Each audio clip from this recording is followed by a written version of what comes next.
Salut à tous, c'est Alex, j'espère que vous allez bien. Aujourd'hui on se retrouve dans une toute nouvelle vidéo pour faire un unboxing et un test de l'enceinte Bluetooth Bose Soundlink Mini 2. Avant de commencer la vidéo, je tenais à vous inviter à vous abonner à ma chaîne et à laisser un petit pouce bleu, ça montrera que mon travail vous plaît, et n'hésitez pas à laisser un commentaire si vous avez des questions ou une remarque à me faire parvenir, je répondrai à vos commentaires. C'est parti!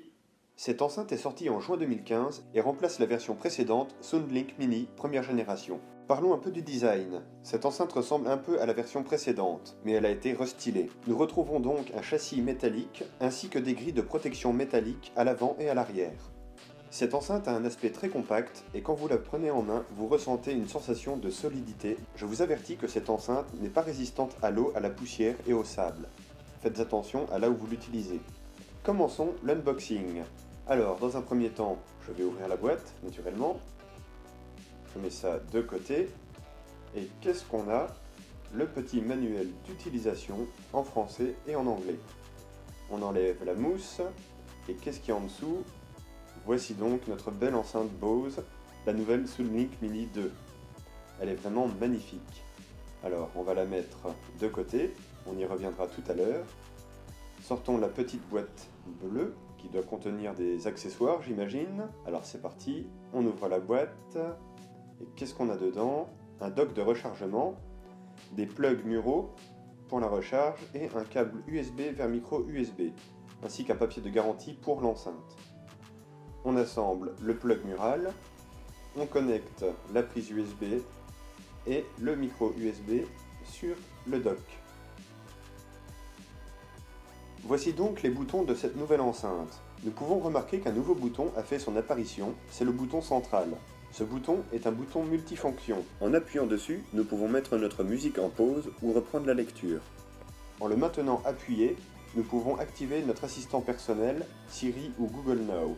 En appuyant 2 fois ou 3 fois sur le bouton multifonction, nous pouvons avancer ou reculer nos musiques. Pour recharger l'enceinte, placez-la tout simplement sur son dock et elle va émettre un petit bip pour vous signaler que la charge a débuté. L'enceinte est plutôt lourde, mais le design est vraiment magnifique. Avec cette enceinte, Bose a vraiment fait du très bon travail.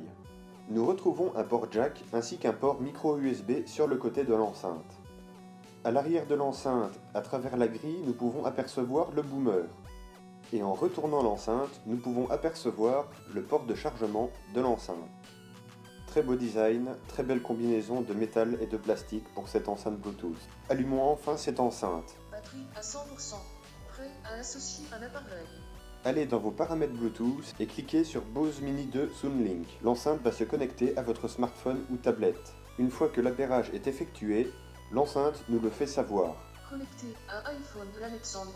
Essayons sans plus attendre de la musique électro-rock avec iPhone.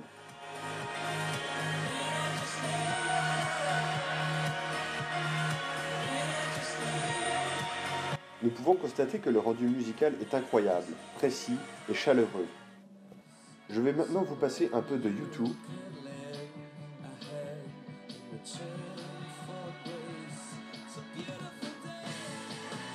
Et nous pouvons aussi constater que le son est excellent et clair. Les dimensions de l'enceinte sont de 5,8 par 18 cm avec une hauteur de 5,10 cm et l'enceinte pèse aussi 0,67 kg. C'est assez lourd pour un produit aussi petit. Le niveau de batterie nous sera donné en pourcentage et les 12 heures d'autonomie annoncées sont clairement ce que vous obtiendrez. Recharger cette enceinte Bluetooth vous prendra de 3 à 4 heures. C'est un petit peu long, mais on s'y fera vite. L'enceinte coûte 200 € et je vous ai mis un lien Amazon dans la description de la vidéo si vous voulez l'acheter.